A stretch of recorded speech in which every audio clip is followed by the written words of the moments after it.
Assalamu alaikum. I am Sir Muhammad Kashif from Half School System DHA campus. And class today we are going to start our online lecture number 11.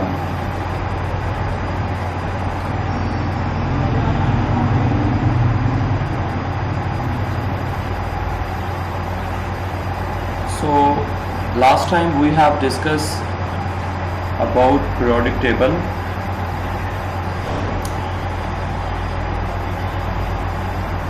and we have discussed about atomic size and atomic radius and its trends in periods and group. And today we are going to start shielding effect. Before we are going to start this topic, we are again going to discuss periodic table.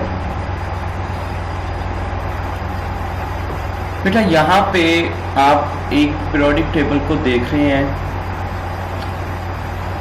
अब बेटा last time सबसे starting में periodic table को समझना ये होता है कि इसमें ग्रुप्स क्या होते हैं और इसमें पीरियड्स क्या होते हैं. अब बेटा इस डायग्राम में आपको वाज़ेह तौर पर नजर आ रहा है कि ग्रुप आपके अप टू डाउनवर्ड की तरफ होते हैं, यानी कि ऊपर से नीचे की तरफ होते हैं. For example this is group number 1 and this one group number 2, group number 3, group number 4 and up to so on group number 7.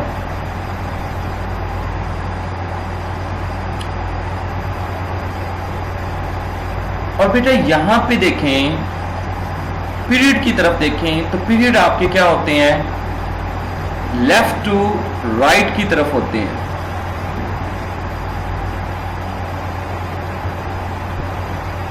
तो लेफ्ट टू राइट हम हॉरिजॉन्टल कहते हैं. तो हॉरिजॉन्टल में ये देखें बेटा, period number 1, period number 2 and up to so on period number 7. तो एक पीरियोडिक टेबल में आपके पास पीरियड जो होते हैं वो 7 होते हैं. और बेटा ग्रुप्स, ये जो नीचे वाले ग्रुप्स थे ये उनको काउंट नहीं किया. दोबारा से करके देखते हैं. 1 2 3 4 5 6 7 8 9 10 11 12 13 14 15 16 17 and 18.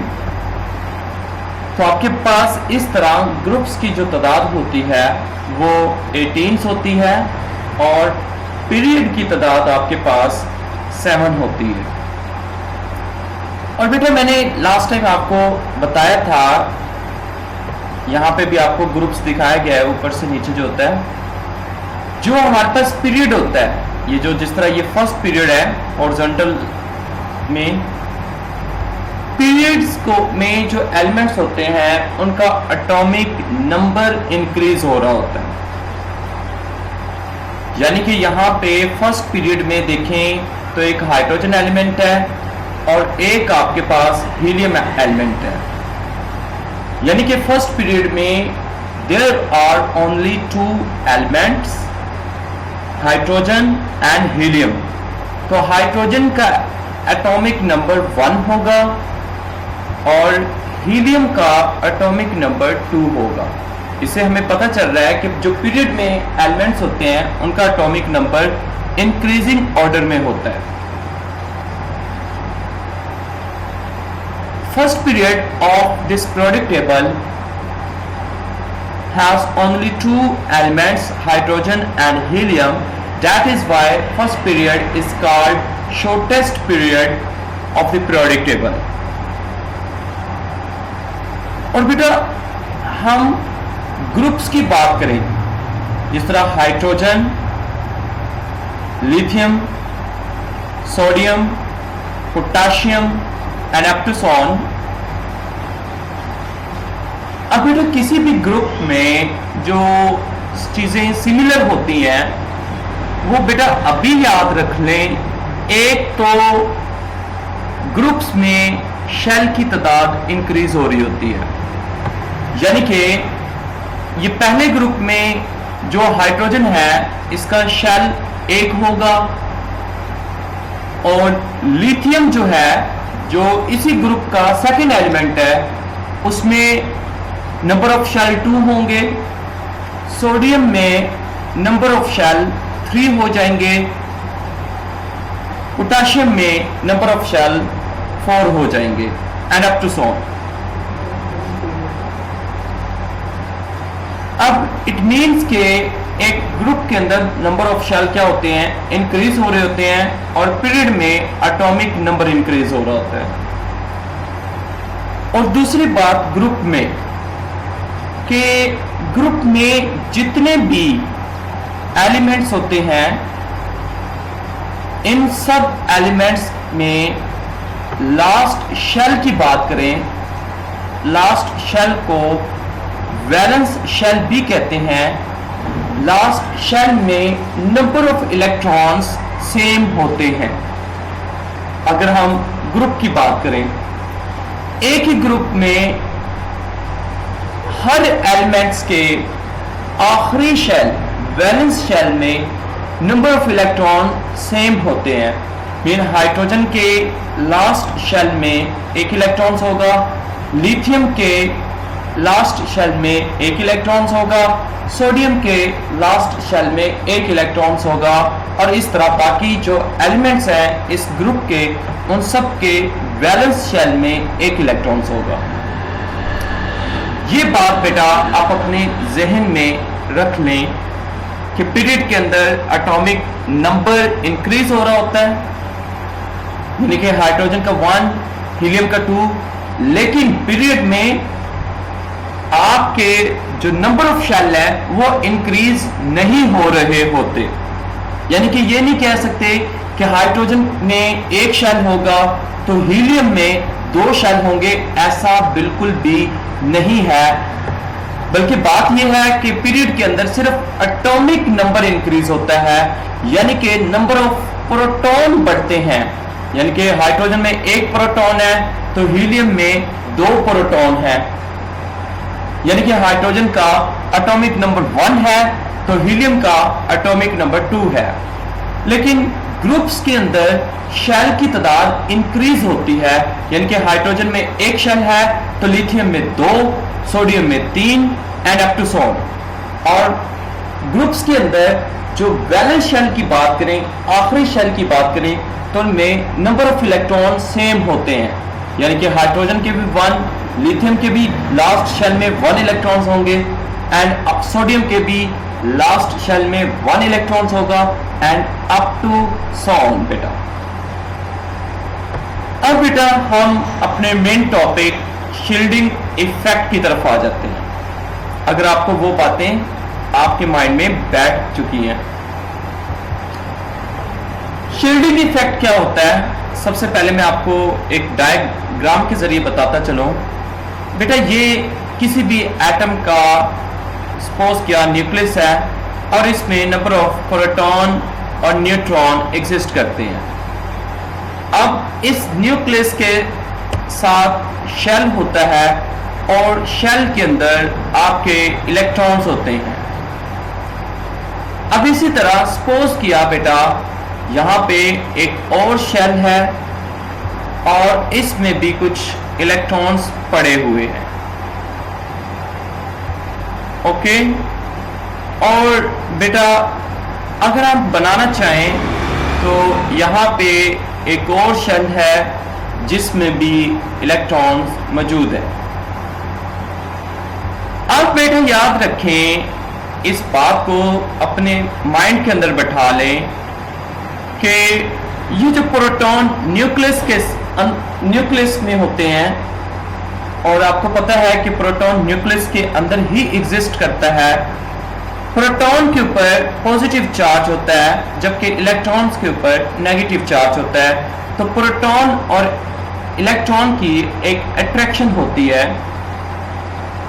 अब बेटा ये जो न्यूक्लियस के अंदर प्रोटॉन है, इनके जो करीब तरीन इलेक्ट्रॉन है, यानी कि जो पहला शेल में इलेक्ट्रॉन होंगे, उन इलेक्ट्रॉन्स के साथ अट्रैक्शन ज्यादा होती है। जैसे फासला बढ़ेगा, सेकेंड शेल में जो इलेक्ट्रॉन्स होंगे उनकी और प्रोटॉन के साथ अट्रैक्शन क्या हो जाती है, कम हो जाती है। इसी तरह जो थर्ड शेल में इलेक्ट्रॉन्स पड़े हुए हैं, उनकी प्रोटॉन के साथ जो अट्रैक्शन है वो मजीद कम हो जाती है। यानी कि जैसे नंबर ऑफ शेल बढ़ते जाएंगे तो उन शेल के अंदर जो इलेक्ट्रॉन्स होंगे उनके साथ न्यूक्लियस में मौजूद प्रोटॉन की अट्रैक्शन वीक होती जाएगी, यानी कि कमजोर होती जाएगी।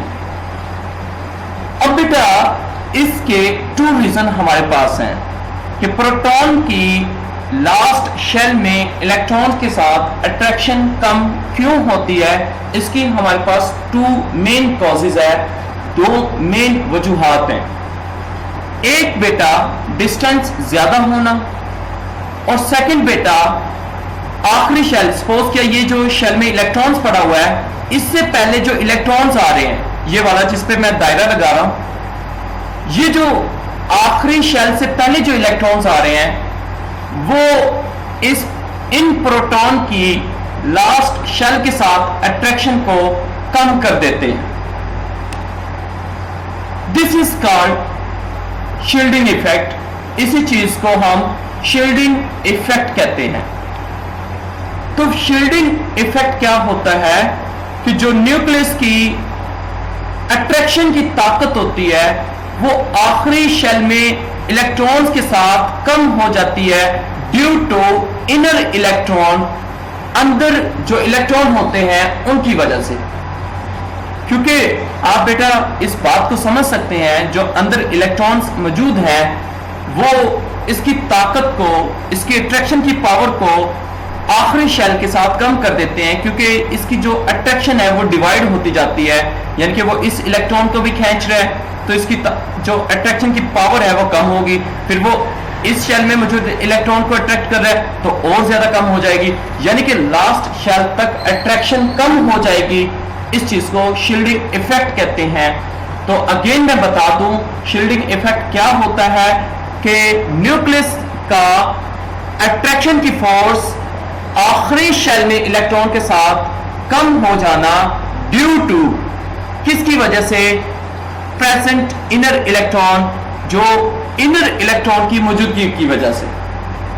यानी कि ये इनर इलेक्ट्रॉन्स ना होते तो ये जो प्रोटॉन था इसकी अट्रैक्शन डायरेक्टली होती इस इलेक्ट्रॉन पे तो ज्यादा जो अट्रैक्शन थी वो ज्यादा स्ट्रॉन्ग होनी थी, लेकिन अंदर इलेक्ट्रॉन आने की वजह से ये जो अंदर वाले इलेक्ट्रॉन्स हैं ये बाहर वाले इलेक्ट्रॉन यानी कि आखिरी शेल में जो इलेक्ट्रॉन्स हैं उसके साथ तक अट्रैक्शन की जो कुव्वत है, फोर्स है, उसको कम कर देते हैं and this is called shielding effect. अब बेटा इसको स्टडी करते हैं। Electrons present between nucleus and outermost shell of an atom, कि आखिरी शेल से पहले जो इलेक्ट्रॉन मौजूद होते हैं रिड्यूस कम कर देते हैं द न्यूक्लियर चार्ज, न्यूक्लियस की ताकत। न्यूक्लियर चार्ज मीन न्यूक्लियस की ताकत फेल्ट जो महसूस कर रहा होता है electron present in outermost shell, जो आखिरी शेल में इलेक्ट्रॉन होता है उसके साथ न्यूक्लियर मीन न्यूक्लियस की ताकत को कम कर देते हैं। कौन कम कर देते हैं? जो यहां पे अंदर इलेक्ट्रॉन मौजूद होते हैं। इस चीज को हम शील्डिंग इफेक्ट कहते हैं। The attraction of outer electron toward the nucleus, आखिरी शेल में जो इलेक्ट्रॉन है उसके अट्रैक्शन न्यूक्लियस के साथ इज पार्शियली रिड्यूस, कम हो जाती है बिकॉज क्योंकि प्रेजेंस मौजूदगी ऑफ इनर इलेक्ट्रॉन पहले वाले उससे अंदर वाले इलेक्ट्रॉन की मौजूदगी की वजह से। एज अ रिजल्ट, नतीजा के तौर पर वैलेंस इलेक्ट्रॉन मीन जो आखिरी शेल में इलेक्ट्रॉन्स होता है, एक्सपीरियंस सामना करते हैं लेस न्यूक्लियर चार्ज, कम न्यूक्लियर चार्ज का देन दैट मैनी से द एक्चुअल चार्ज, हकीकी चार्ज से, which is called effective nuclear charge. जो चार्ज क्या होता है? इफेक्टिव न्यूक्लियर चार्ज होता है, यानी कि जो एक्चुअल जो चार्ज होता है प्रोटॉन का, उसको हम कहते हैं इफेक्टिव न्यूक्लियर चार्ज।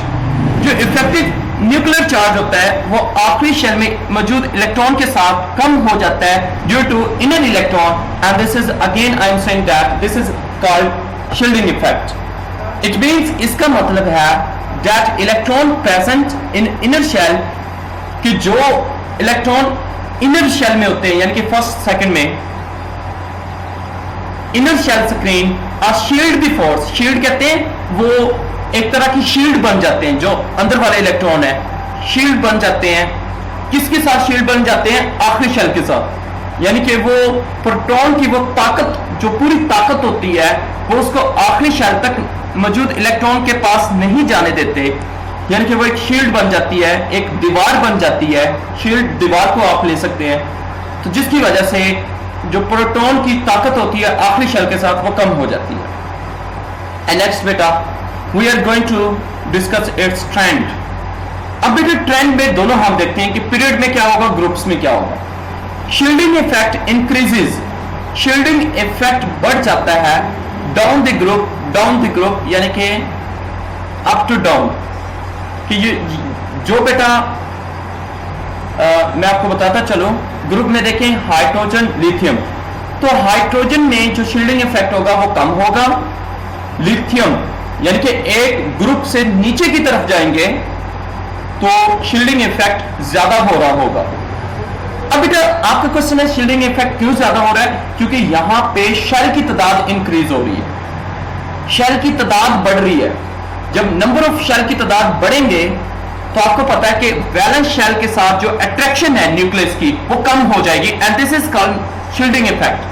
तो आप देख सकते हैं इस प्रोडक्ट टेबल में कि जो फर्स्ट पहले ग्रुप में जो एलिमेंट है उसमें एक ही शेल है और सेकंड में दो शेल आ जाते हैं, तो इट मीन पहले में शील्डिंग इफेक्ट ज्यादा नहीं होगा, लेकिन जैसे नीचे जाएंगे 2 शेल आ जाएंगे, शील्डिंग इफेक्ट थोड़ा सा ज्यादा हो जाएगा। नीचे जाएं तो 3 शेल हो जाएंगे तो शील्डिंग इफेक्ट और ज्यादा हो जाएगा। इट मीन ग्रुप्स के अंदर शील्डिंग इफेक्ट क्या होता है? बढ़ रहा होता है।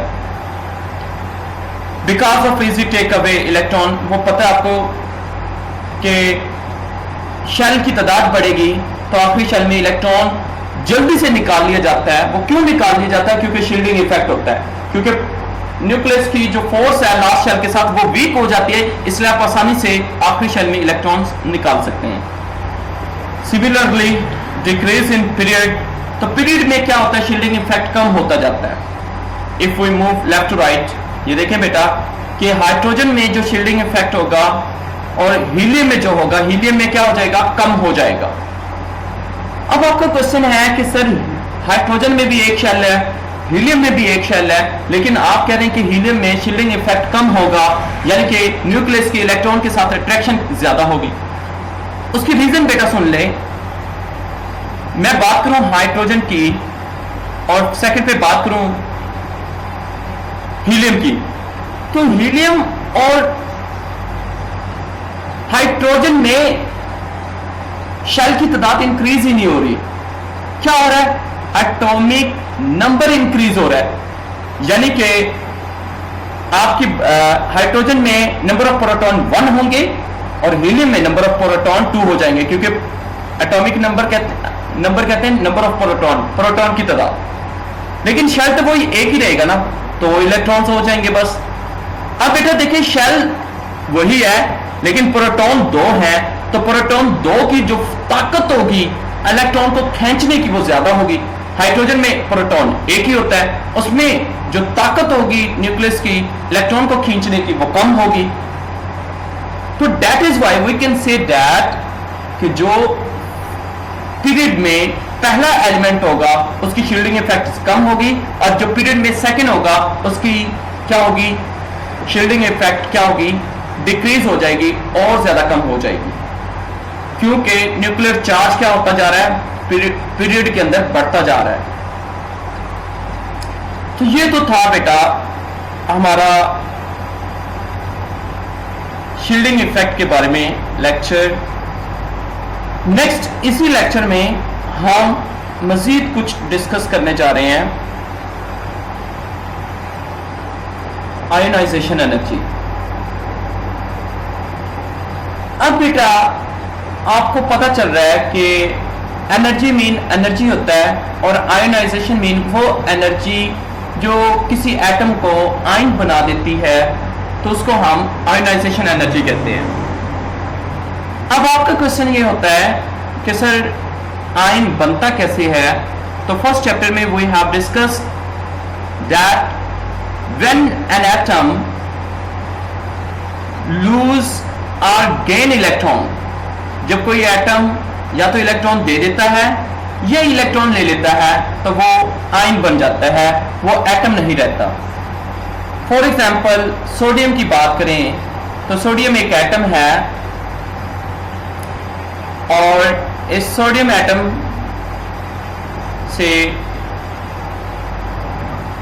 सोडियम एटम जो है वो सोडियम आयन बन जाएगा, पॉजिटिव आयन बन जाएगा। कब बनेगा, जब इससे एक इलेक्ट्रॉन खारिज हो जाएगा।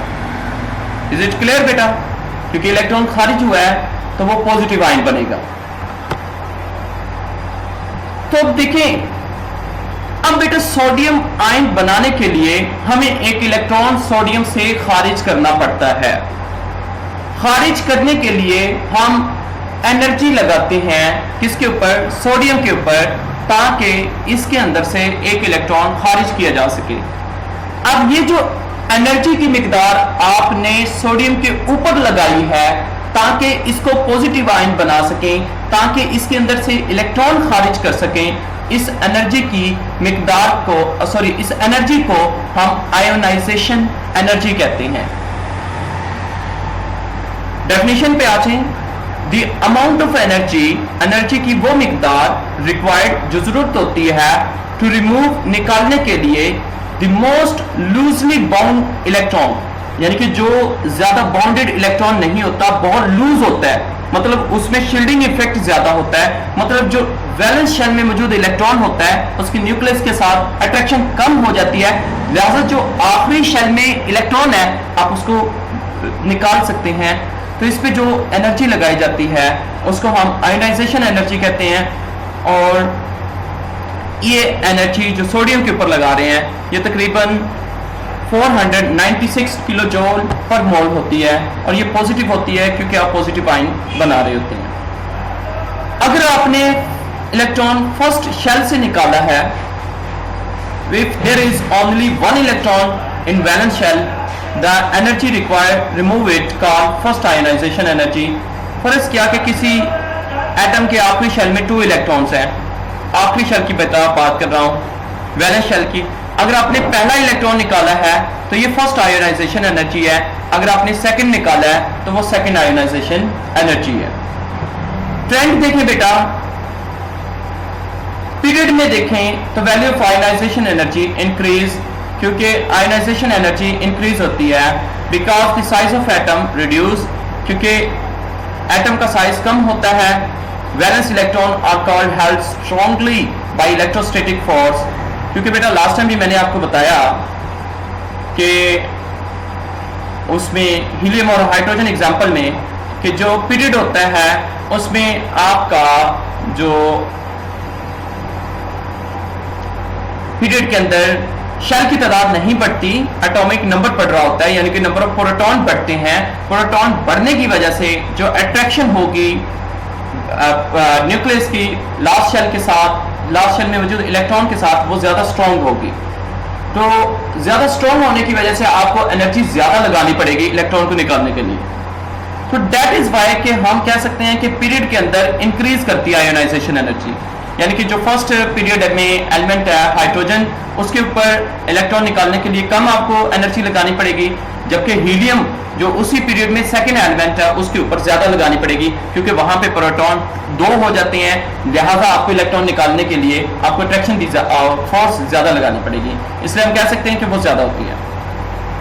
अगर हम ग्रुप की बात करें डाउन द ग्रुप, तो आयोनाइजेशन एनर्जी क्या होती है, डिक्रीजेस होती है टॉप टू बॉटम, ऊपर से नीचे की तरफ, यानी कि ग्रुप के अंदर ये डिक्रीज होती है। क्यों डिक्रीज होती है, क्योंकि शेल की तादाद बढ़ रही होती है। शेल की तादाद बढ़ती है तो न्यूक्लियस की जो अट्रैक्शन होती है लास्ट शेल में मौजूद इलेक्ट्रॉन के साथ वो कम हो जाती है, लिहाजा आपको कम एनर्जी लगाना पड़ेगी। Electron affinity, this is an opposite to the ionization energy. Electron affinity से क्या मुराद है, the amount of energy release, energy की वो मिकदार जो खारिज होती है when an electron is added in outermost shell, जब आप किसी आखिरी शेल में इलेक्ट्रॉन को ऐड करते हैं तो जितनी एनर्जी की मिकदार खारिज होगी उसको हम इलेक्ट्रॉन एफिनिटी कहते हैं। एफिनिटी मीन बेटा अट्रैक्शन को कहते हैं। Therefore electron affinity mean tendency of an atom to accept an electron, यानी कि जाहिर बात है एक एटम किसी इलेक्ट्रॉन को एक्सेप्ट करता है तो इट मीन वो इलेक्ट्रॉन जो होता है वो उसके आखिरी शेल में चला जाता है, तो जो आखिरी शेल में जाने के लिए जितनी उसकी एनर्जी अब खारिज हुई होगी एटम की, उसको हम इलेक्ट्रॉन एफिनिटी कहते हैं। फॉर एग्जाम्पल फ्लोरीन की जो इलेक्ट्रॉन एफिनिटी होती है वो नेगेटिव 328 होती है। नेगेटिव का साइन इसलिए है क्योंकि एनर्जी खारिज हो रही है, एनर्जी खारिज होती है तो नेगेटिव साइन होता है, और एनर्जी ऐड होती है तो वो पॉजिटिव साइन होता है। ट्रेंड देखें बेटा, इंक्रीज लेफ्ट टू राइट, ये भी लेफ्ट टू राइट इंक्रीज हो रही होती है,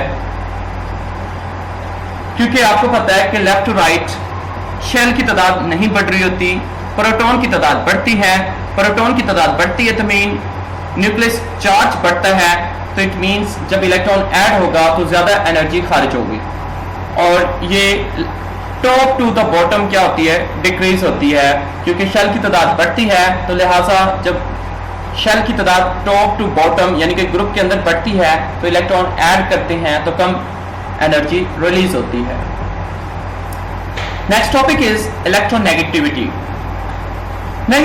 इलेक्ट्रोनेगेटिविटी का क्या मतलब है बेटा, इलेक्ट्रो मीन आप ले सकते हैं कि कोई भी एटम, और नेगेटिविटी का मतलब होता है कि नेगेटिव हो जाना। कोई भी एटम का नेगेटिव हो जाना मीन, कोई भी एटम कब नेगेटिव होता है, जब वो किसी इलेक्ट्रॉन को अट्रैक्ट कर रहा होता है या अट्रैक्ट करने की सलाहियत रखता है, यानी कि कोई भी एटम जब किसी इलेक्ट्रॉन को अट्रैक्ट करेगा, गेन करेगा, तो वो खुद ब खुद नेगेटिव बन जाएगा, तो इसको हम इलेक्ट्रोनेगेटिविटी कहते हैं।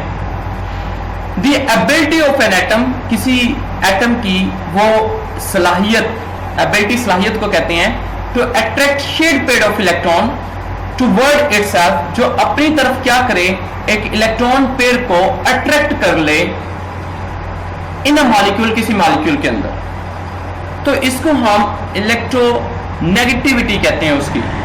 फर्स्ट क्या, एक कोई भी मॉलिक्यूल आप ले लें,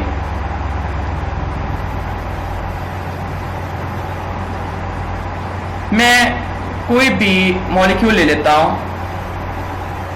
ये ट्राइड फ्लोराइड ले लेता हूं FCl3, इसको कहते हैं ट्राइड क्लोराइड,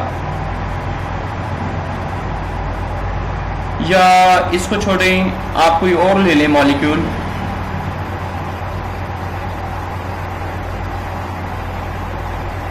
अब बेटा कोई भी एक ले सकते हैं, जिस तरह अमोनिया ले सकते हैं, एग्जाम्पल बेटा दे रहा हूं, जस्ट सपोजिंग एग्जाम्पल, अमोनिया भी एक मॉलिक्यूल है, इसी तरह बेटा H2O भी एक मॉलिक्यूल है, HCl भी एक मॉलिक्यूल है। अब ACl की एग्जांपल देख लें बेटा, ACl एक मॉलिक्यूल है, अब इस मॉलिक्यूल में अगर तो एक एटम, यानी कि जिस तरह क्लोरीन है, ये किसी इलेक्ट्रॉन पेयर को खींचने की सलाहियत रखता है, तो इट मीन ये इलेक्ट्रॉन नेगेटिव एटम है, और इस प्रोसेस को, इस अमल को हम इलेक्ट्रोनेगेटिविटी कहते हैं। क्योंकि ये देखें विद इन अ मॉलिक्यूल, एक मॉलिक्यूल के अंदर एक एटम क्या कर रहा है, किसी इलेक्ट्रॉन पेयर को अपनी तरफ खींच रहा है। The trend of electronegativity is same as ionization energy या इलेक्ट्रॉन एफिनिटी, क्योंकि इन तीनों का सेम है। ट्रेंड क्या है कि ये तीनों इंक्रीज इन अ पीरियड में ये ज्यादा होती हैं, और ग्रुप के अंदर ये डाउन द ग्रुप यानी कि ऊपर से नीचे जैसे आते हैं ये क्या हो जाती हैं, कम हो जाती हैं। पीरियड के अंदर क्यों ज्यादा होती हैं, क्योंकि आपको पता है कि वहां पे नंबर ऑफ शेल इंक्रीज नहीं होते, एटॉमिक नंबर इंक्रीज होता है, it mean number of proton increase होते हैं। इसकी वजह से ये वहां पे इंक्रीजेस होती हैं, और डाउन द ग्रुप ये डिक्रीजेस होती हैं, क्योंकि ग्रुप्स के अंदर शेल की तादाद बढ़ रही होती है, लिहाजा कम एनर्जी लगानी पड़ती है, तो इसलिए ये डाउन द ग्रुप डिक्रीज होती हैं। So any question you can ask बेटा without any kind of confusion, and thanks for watching this video, and it is very beneficial for you बेटा। आप इस वीडियो को देखें, कोई चीज़ नहीं समझ में आती वो मुझसे पूछें। और बेटा इस चैनल को सब्सक्राइब कर लें, क्योंकि चैनल को सब्सक्राइब करेंगे तो हो सकता है कि आपके पास मज़ीद वीडियो आ सकती हैं जो भी मैं अपलोड करता रहूँगा। एंड अगर किसी को कोई डिफ़िकल्टी होती है, it is open for everyone on YouTube, and he can contact me on my number. Okay sir, I want to ask this question, so for your query you can ask on this WhatsApp number, and you can ask to upload my lecture। कि किसी को lecture नहीं मिलते, कोई links लेना चाहता है, कोई ऑनलाइन एग्ज़ाम बनवाना चाहता है, तो वो मेरे इस नंबर पे रब्ता कर सकते हैं।